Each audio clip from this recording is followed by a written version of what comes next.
everyone. It is your host for Dead Inside Podcast. My name is Matt Awesome, and today on the second episode of Dead Inside Podcast is none other than my friend Gina, aka Black Widow.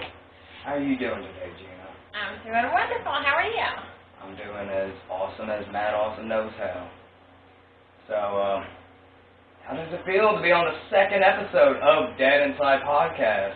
I'm super excited. I'm honored. I was looking forward to you getting your podcast and being on it, and I'm so happy to be here. Well, I'm happy you're my second guest. So, what I like to do every time I have a guest on is ask, how did we meet? Because sometimes, most of the time, friends know exactly where they met the first time, but sometimes you kind of get different recollections. So we met at the Gravity Complex in Goodlettsville, which was a show that we were both in, and I did live art and spoken word. Yeah, and that was a day after my 24th birthday, which was really cool because, like, that was a fun weekend. You know, I had my birthday, which was a fun night. Met some cool friends that I'm still friends to this day. And then did that show at Gravity, which, you know, I noticed, like, you were there. I was like, there's something unique and special about you. And it was like, I gotta, like, connect with her in some way. Because you had, you know, your artwork, you had this poetry, and, like, you know, your styles. You know, our styles are sort of, like, similar, because, like, I can write some really dark stuff, too. And I was like, there's something there, so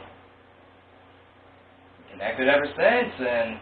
Yeah, and then I came out to your show, too. I started coming out to Twin Cakes, too, on Saturday. Yeah. And that was awesome.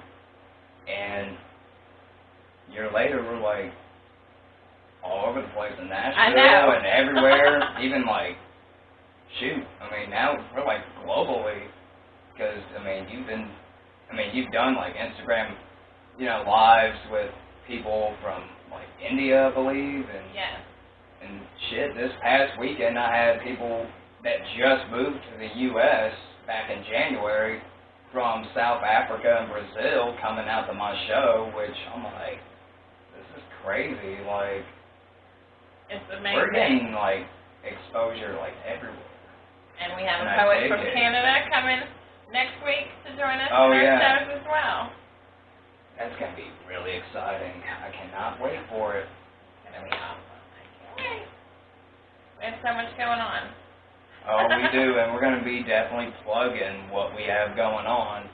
So, I have to ask also, every time that someone has a stage name, I got to ask, how did you get that name, Black Widow? So I came up with that name about 2 years ago. I became a widow in 2010. My husband passed away from sleep apnea. And then that kind of snowballed me intensely into writing more poetry during that time. But I also love spiders, and I write dark poetry, so that's why I came up with that name. That's pretty cool. I wonder if it was like, well, I know you were a widow, but I was wondering also if it was like because you were a fan of, you know, the character from the Marvel. I do love Marvel. I do love that character as well, so that's another reason. Yeah, it's funny because, like, there's another person in our group, Prodigal Poets, which we'll discuss later, but Sarah, you know, she's Wonder Woman, and it's like, what's up with all these, like, you know, poets coming up with these names off of, like, you know, characters, you know, but, no, it's cool. I dig it.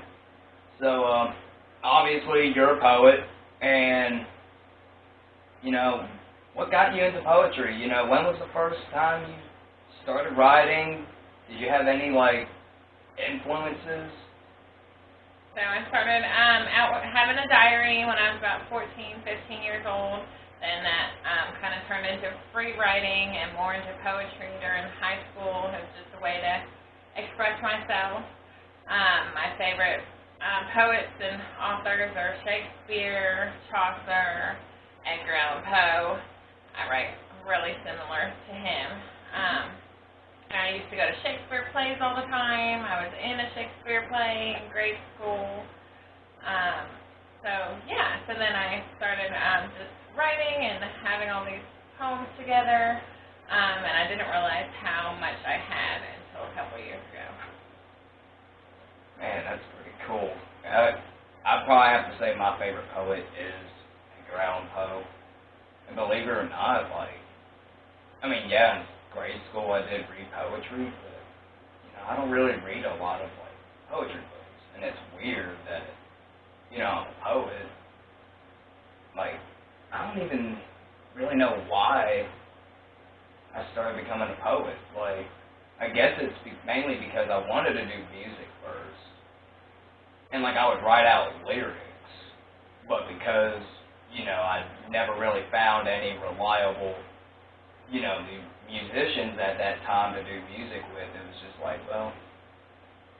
in a sense, song lyrics are poetry, so it's it's pretty cool. I got some pretty cool stuff written down.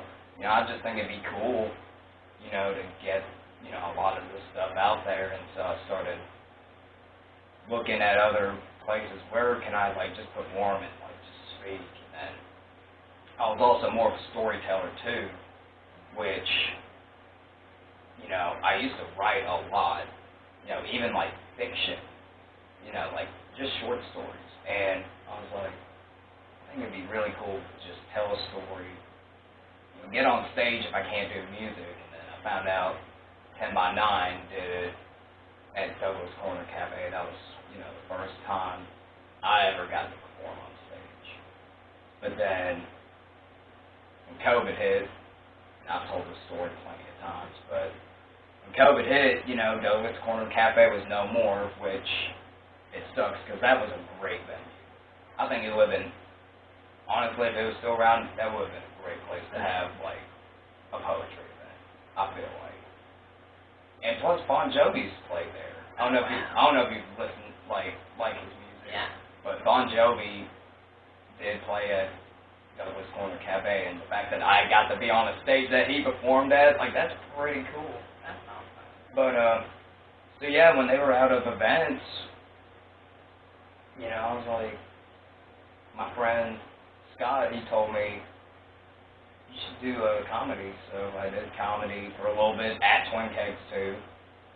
And after a while, Todd, the owner, was looking for more events throughout the week, and I was hey, Todd, is it cool if I do a spoken word or something, every week? And he was cool with it. Originally, I wanted to be more storytelling based, because, spoken word to me is words spoken, it could be poetry, but it can also be stories. But as it grew, I just kept getting poets, and I was really the only storyteller. I was well, I do poetry, so I kind of got back into poetry just because, I kept getting more poets at my show, so I was okay. So I just think that's really cool that, that's kind of how I got back into poetry, I guess, so, but, yeah. Yeah, I feel like a lot of the poets, most of them weren't just okay, I'm just going to start writing, I want to be a poet. I think it's just kind of something you evolve into, because right. you have to find, it comes to you and you have to get it out. It's like a release. I feel like it's my way of bleeding. I feel better after I get it out and then perform it. And, yeah. Yeah, it's my way of therapy, too, because, yeah. People see it all the time. I'm always posting, great night here at this place. Oh, awesome night here. It's and stress relieving and yes. therapeutic. And just, it's amazing. And especially when there's, a big crowd. And, I really, thrive when it's, a big crowd. And especially because, I'm always out, doing other things, in the bar scene.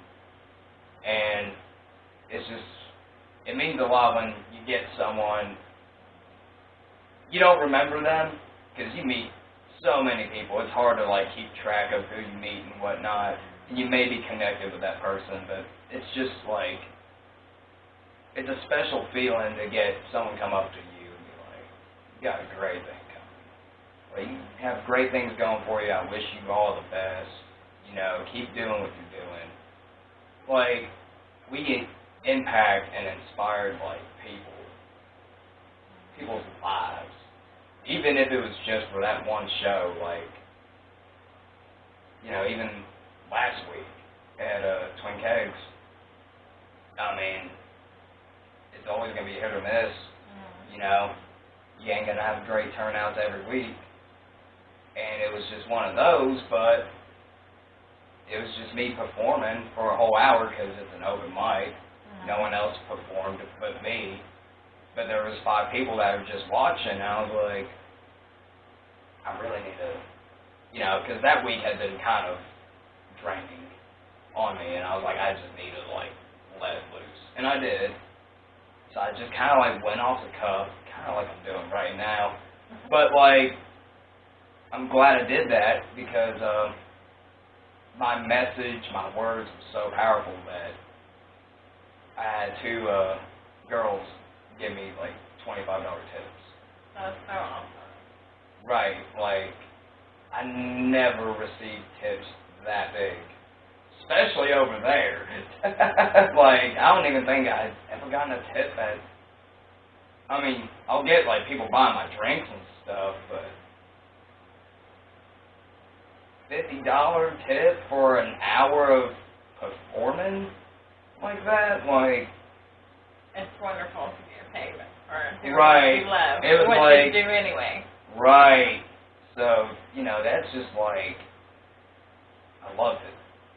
And, you know, I'm sure, you know, like, how do you feel when, like, someone, you know, comes up?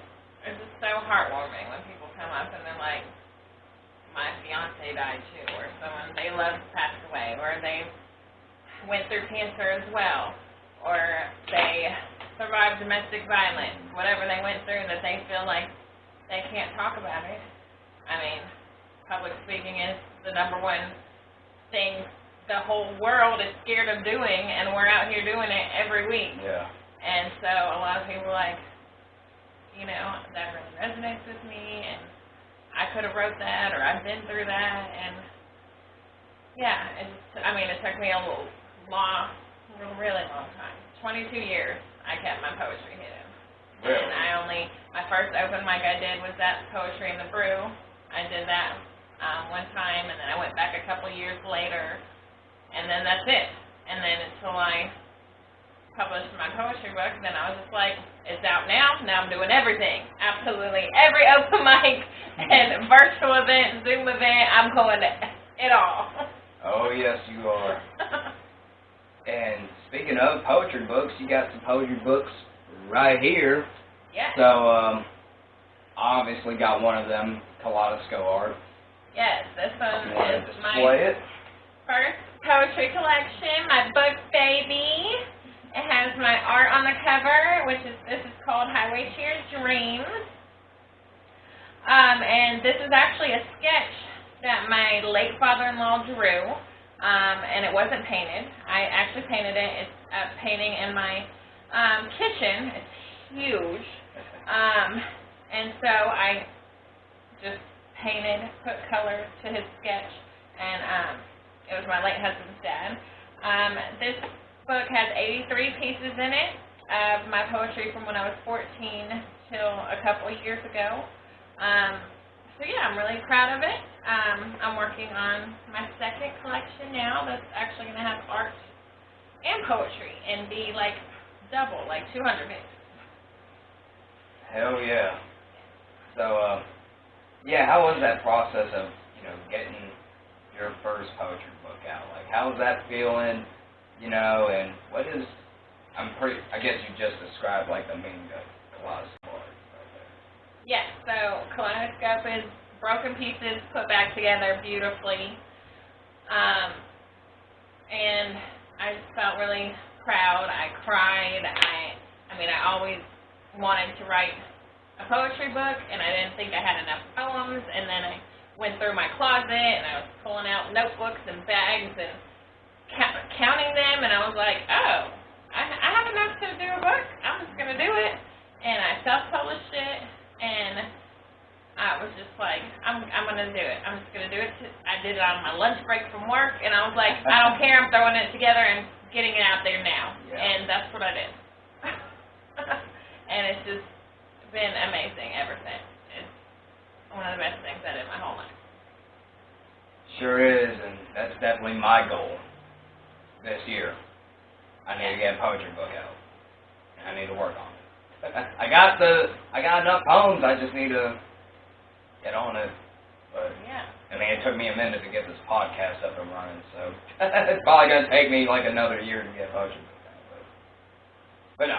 Okay. But hey, we're all busy, kicking ass, doing what we're doing. So you're also a painter. Yes, I have this piece here. It's a sugar skull I've been working on. So, it's almost finished. So I do acrylic on canvas, impressionist work. I teach at Wine and Design in Franklin. So I do art classes as well. And so that's my other passion, which my next book you'll see a lot more of my artwork in. So if you're into, if you want to be a well-experienced painter, yes, find her on social media, which she'll plug all that towards the end of this episode. So who were some of your favorite painters growing up, and when was the first time you started painting? Like, what decided you wanted to paint as well?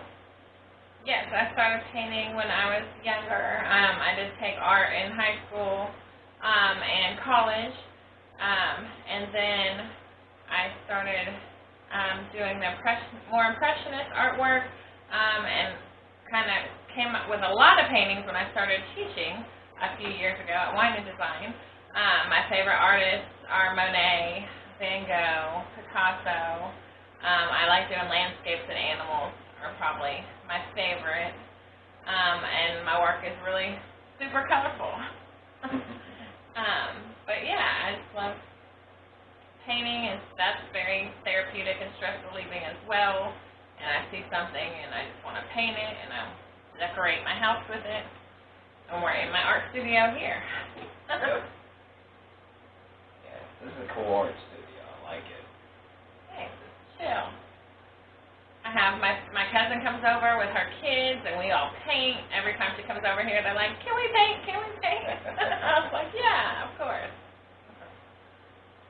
May need you to paint the. I ain't really got an official logo for a dead side. Maybe you can paint it. Yeah, that's why I was like, I asked her if it was like a skull, because I was like, this would go good. And I have my skull cup my best friend gave me I here. actually got, well, dead inside, I got this patch. You know, I thought about, maybe using this patch. That'd be cool, maybe a skull something But, design. and I briefly mentioned her in the last episode. Her name's Mackenzie. And, you can follow her on All Hollows LLC on Instagram.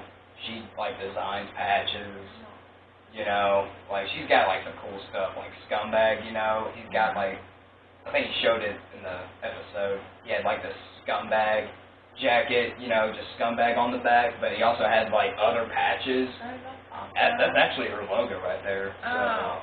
yeah. I don't know if you all can see it, or if my hair's blocking it, but... yeah, follow her. I gotta tell her about this podcast, but she's always busy.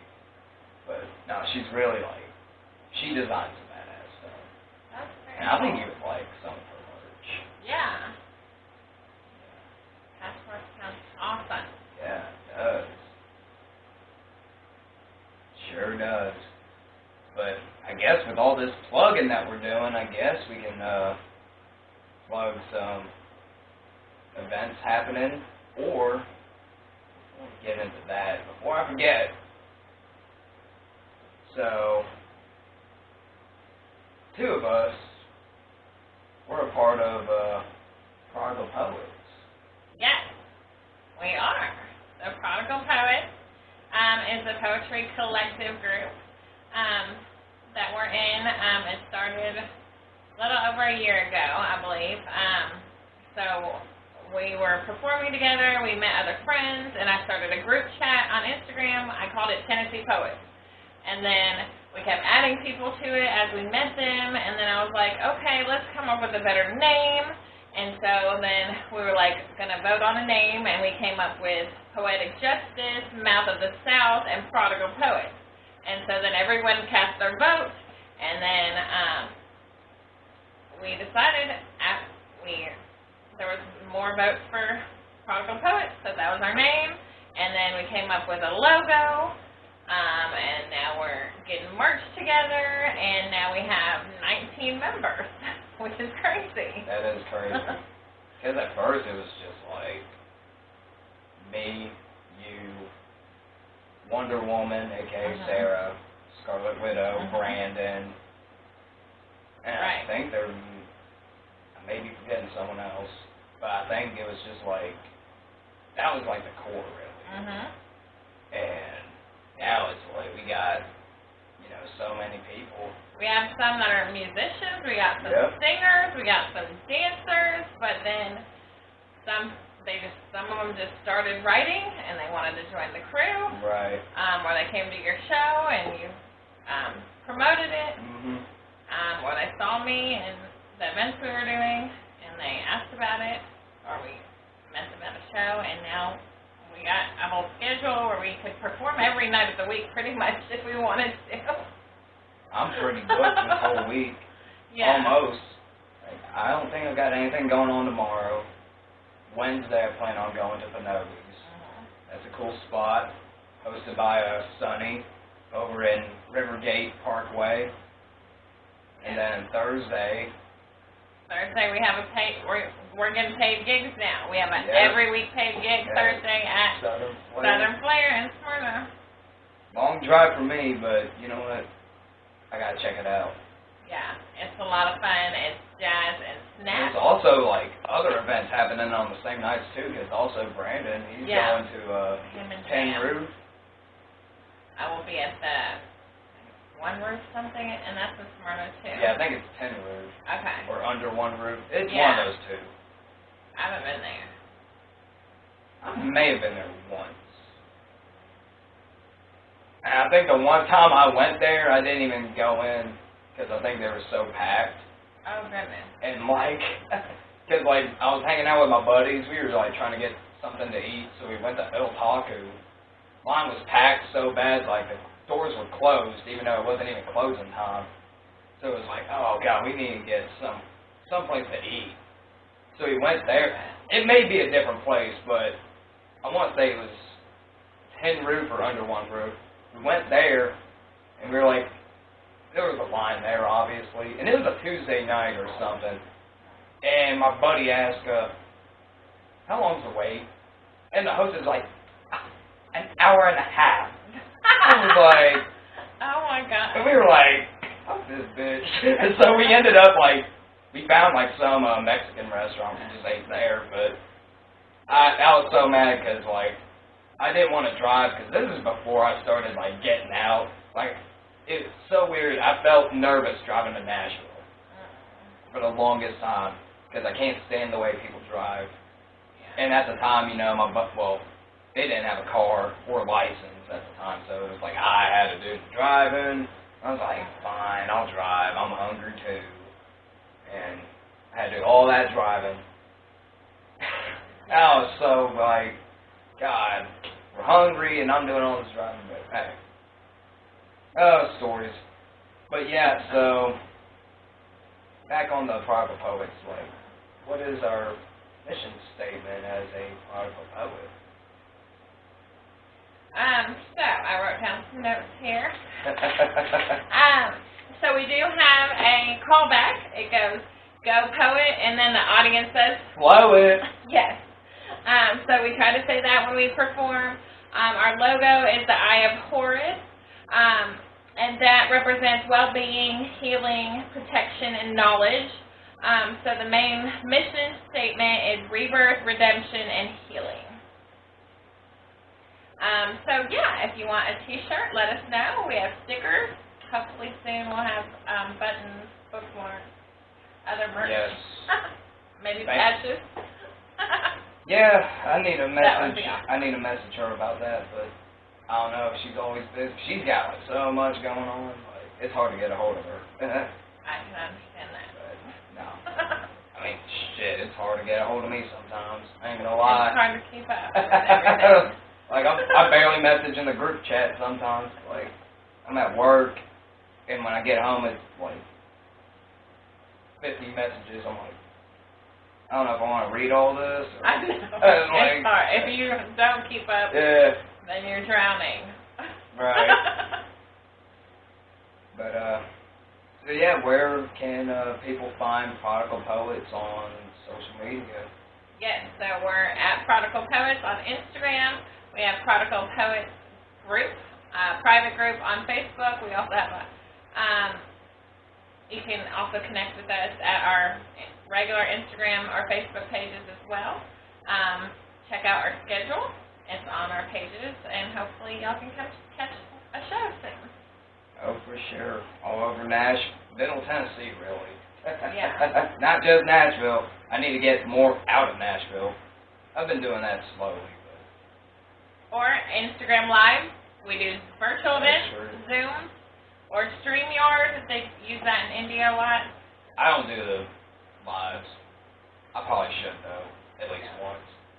I don't know. It's just weird because, like, even when, like, COVID hit and everything was shut down, it was like, I can't imagine myself doing, like, live, reading or whatever. And not feel the roar of the crowd. That's just me.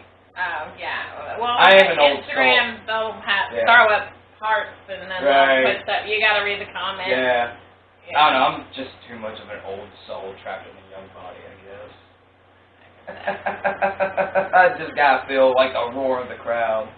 Get that adrenaline. Get that high.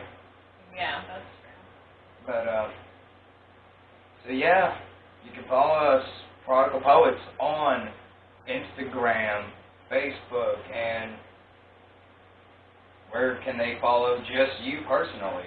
Where can you find Black Widow? Yes, I'm on Instagram at Black Widow Poets. On Facebook, I have a art and poetry page called Black Widow Poetry, so you can follow me there. And on Instagram, Facebook. Also Prodigal Poets as well. What about the YouTube channel? Yes, we just started that, and Brandon kind of kicked that off, so it just started. So hopefully soon we'll be posting more events that performances on there. I'm trying to go live more at our shows as well. I need to start doing that. Well, you got the tripod now, so you can bring it. That's true. But you just use the cell phone, I guess, to go live. I'd rather use that, but my phone doesn't have enough storage. I know. I have the iPhone 12. I gotta be deleting like photos and stuff. Oh. I know. It's hard when you do too much. You need more storage. Right. Eventually, I'm gonna have to delete stuff on my camera because these podcast episodes are gonna be long. But it'll be up on YouTube. Right. I need to delete Scumbags episode for sure on the camera just because that was long. That was 45 minutes. Even he was like, that was long as shit. I'm like, I enjoyed it. It was entertaining and people loved it. You know. It was pretty cool when you can go to Google and type in Black Widow or YouTube, and I'm like, right. You can bring up an interview on TV. It's pretty awesome. Yeah, for sure. So, I think that's gonna conclude the episode. Unless you got anything else you want to plug. Just if you don't have a copy, Amazon worldwide, Kaleidoscope. I also have multiple other anthologies, maybe 12 now. Let me know if you're interested in any of them. I also have other books coming out this year, so stay tuned. Much love. All right, so there you have it. Second episode of Dead Inside Podcast. Black Widow. Follow her on Instagram at Black Widow Poet, and follow us, Prodigal Poets, at Prodigal Poets on Instagram and Facebook, and you You can find me on Instagram at It's Matt Awesome. And yeah, this was an awesome time, Black Widow. Thank you for joining. Thank you for having me. No problem. See you at the next show. Which is Thursday. Yes. Or Wednesday. Yeah. Possibly. Or maybe tomorrow. I mean, there's a show every night. True. I'm probably not going out tomorrow. I gotta put this up. But anyways, guys, y'all stay awesome and subscribe to Denside Podcast. Thanks, y'all. All right.